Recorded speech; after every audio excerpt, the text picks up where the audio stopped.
What, you're going back home to give birth? I asked incredulously. My mother-in-law shot me a snide grin and remarked, "Why don't you just stay there forever? I don't want to see your freeloading face." Her words stung, but I managed a composed reply. "Sure, take care then." My name is Flo, a 34-year-old professional. I've been dating Barry for 2 years now. We first met at a party where our shared taste in music sparked an instant connection. After exchanging numbers, we started spending our evenings together, discussing everything from favorite tunes to work challenges over drinks at our local bar. Being with Barry was always a joy, and time with him flew by. Eventually, we became a couple, and life has never felt more fulfilling. Despite our busy work schedules, we cherish our weekends together. The anticipation of seeing Barry motivates me to work harder and be more productive during the week. Our relationship had been a cornerstone of my career success.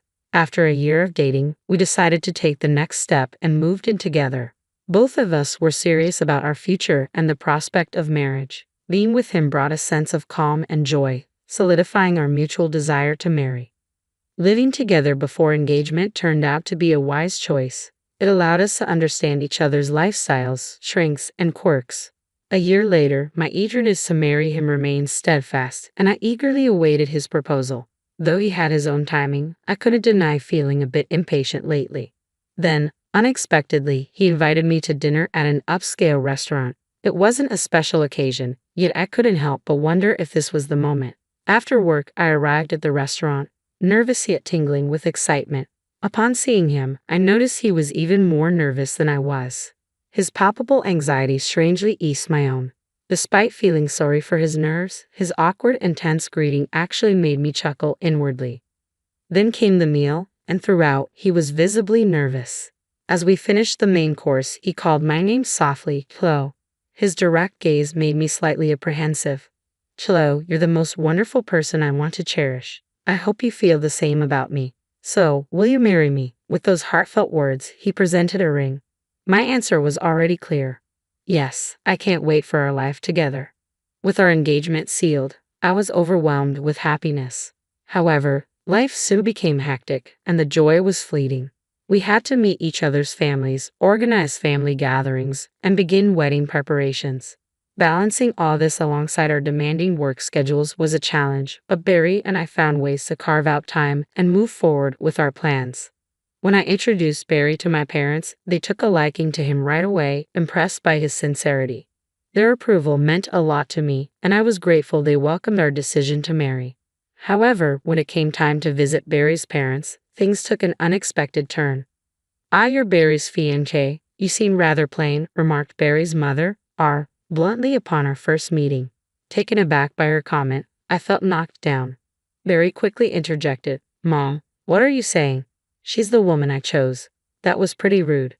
I shrugged defensively. "I'm just being honest, you know." Barry's father, Will, stepped in, trying to diffuse the tension. "Enough, that's uncalled for." Despite Barry and his father's attempts to defend me, I couldn't shake off the hurt from R's words. Later, Barry apologized. "Chloe, I'm sorry about my mom. She's always been straightforward, sometimes too much. I've never been comfortable with it either." "Really?" I asked, surprised by his admission. "Yeah, so please don't let her words get to you. If she says anything after we're married, let me know right away. I'll handle it," he assured me earnestly. His words brought me relief. From the moment we started dating, Barry had shown he would protect me, even attempting to shield me during our introduction to his parents. Still, my apprehensions persisted, especially regarding the impending family meeting. I couldn't shake the worry that R would disrespect my parents too. Despite my warnings to Barry, he had assured me he would handle her carefully, and I had even briefed my parents about R's challenging nature, which they were already familiar with from past encounters. The day of the family meeting finally arrived, and my nerves were on edge for entirely different reasons. "Hello, I'm Barry's dad. It's a pleasure to meet you. Thank you for having us," Will greeted warmly, extending a hand to my parents. "We're Chloe's mom and dad," my parents replied politely, trying to keep the atmosphere pleasant. They exchanged pleasantries with Will, but R remained silent, seating herself and ordering a drink without a word. "I'll take a red wine. Looks like we'll need a bit of a drink to make this interesting," she commented casually, her words casting an uncomfortable shadow over the room. My parents were left speechless by R's behavior. Visibly taken aback, both Wilt and Barry, clearly annoyed, swiftly apologized to us for our conduct. And so, the family meeting commenced. My parents and Wilt hit it off right away, engaging in friendly conversation. Throughout the meal, R remained largely focused on her food, but as she became increasingly intoxicated, she started to interject into the conversation. A government job, it may be stable, but the pay isn't anything to brag about. Barry's marrying into such boring people. If they have kids, they'll probably be just as dull, R remarked, crossing a line with her words. That's enough, Wilt intervened, his voice filled with anger. You need to leave now. R appeared defiant, muttering, what's the big deal? I'm just being honest. Wilt escorted R outside and arranged for her to take a cab home. Returning to the restaurant, he and Barry apologized once more for R's behavior. I was relieved that we had reserved a private room. R had proven to be more of a challenge than expected at the wedding. She seemed subdued, likely because Wilt had warned her to behave impeccably or face consequences. Apparently, he had even threatened divorce if she caused any embarrassment, so she kept her comments to herself.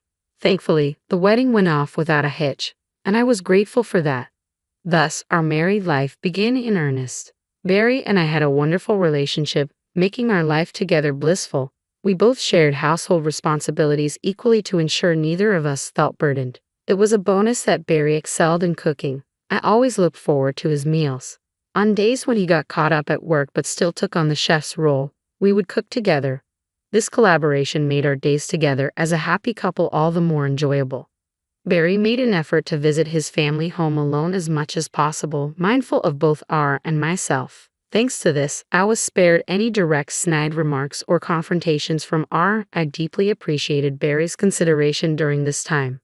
However, tragedy struck when Wilt suddenly fell ill and passed away.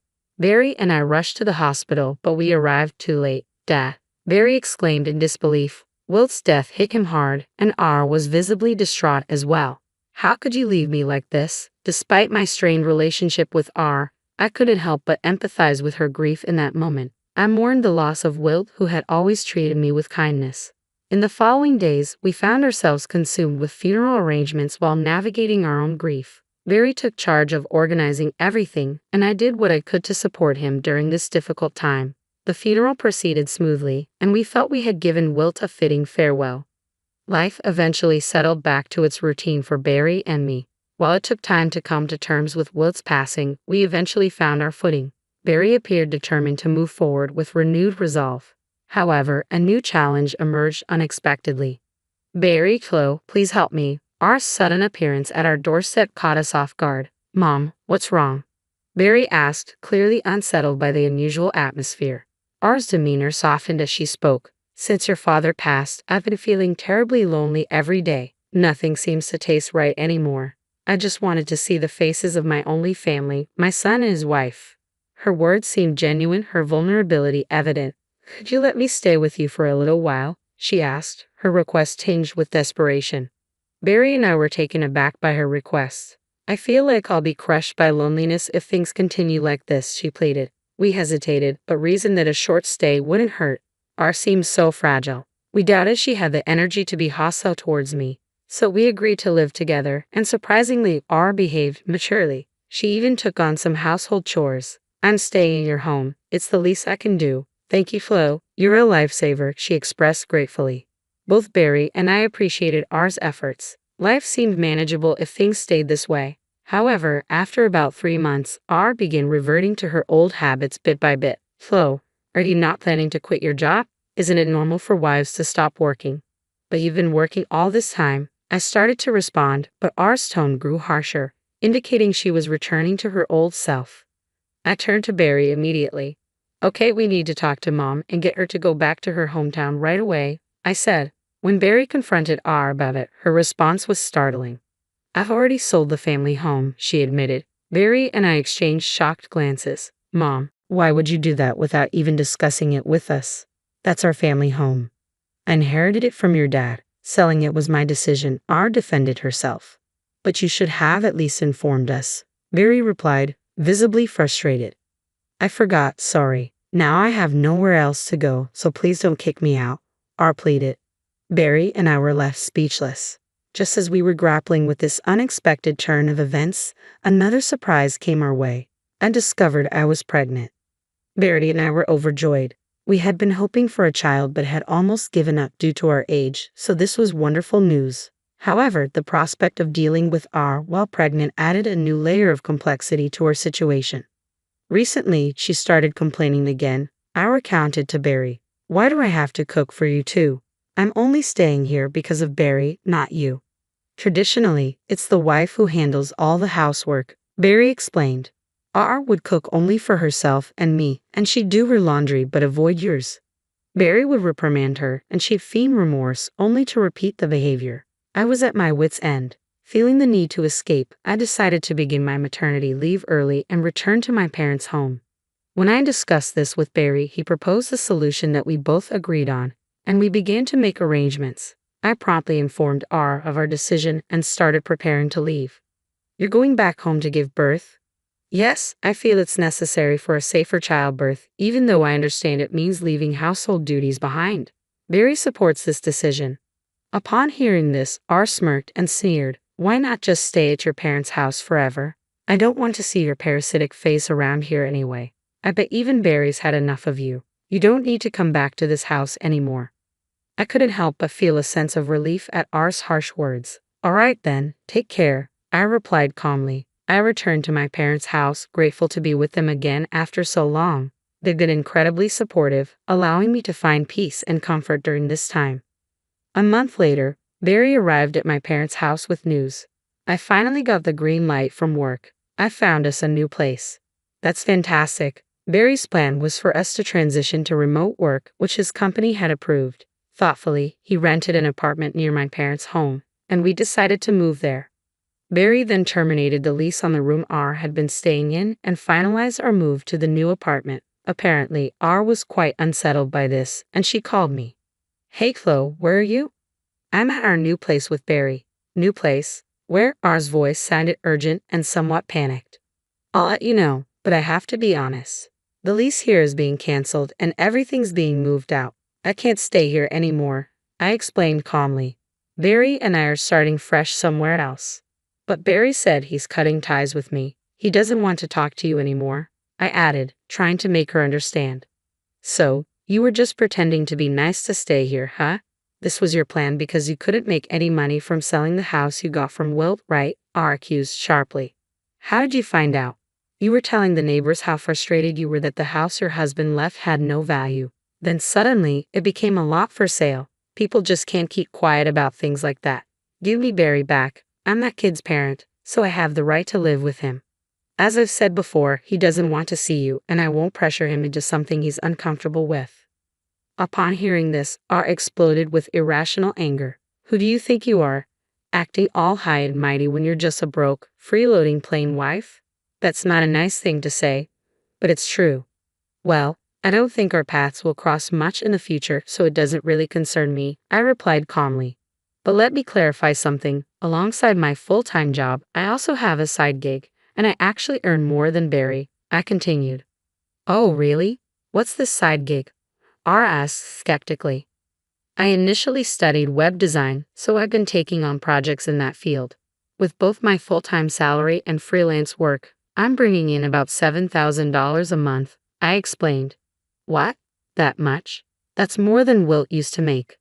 I was left speechless upon learning about my true financial situation. Clearly, she hadn't expected that her underestimated wife was earning that much.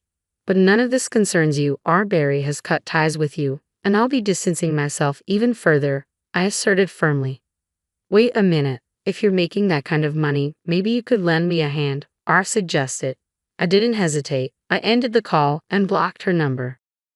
It was a relief to expose R's true intentions and leave her feeling regretful. Knowing I wouldn't have to deal with her again brought me a sense of peace. She had no knowledge of where my parents lived or where I worked. With Barry working remotely and our new address undisclosed to her, the likelihood of R tracking us down was minimal. I've heard that R has always struggled with overspending, and whatever inheritance Wilt left behind has dwindled to almost nothing. She attempted to sell the house but received a low offer, leaving her in financial trouble. However, old habits die hard. A neighbor from our former neighborhood reached out to Barry and informed us that our spending habits and reliance on payday loans have plunged her into debt. She's been asking neighbors for loans without success, leading to a challenging financial situation. It seems like karma has caught up with her. Meanwhile, Barry and I no longer have to worry about R intruding into our lives. We're enjoying a peaceful existence, splitting our time between our own home and my parents' place as I prepare for the birth of our child. Once the baby arrives, Barry and I are looking forward to nurturing our family and cherishing our time together.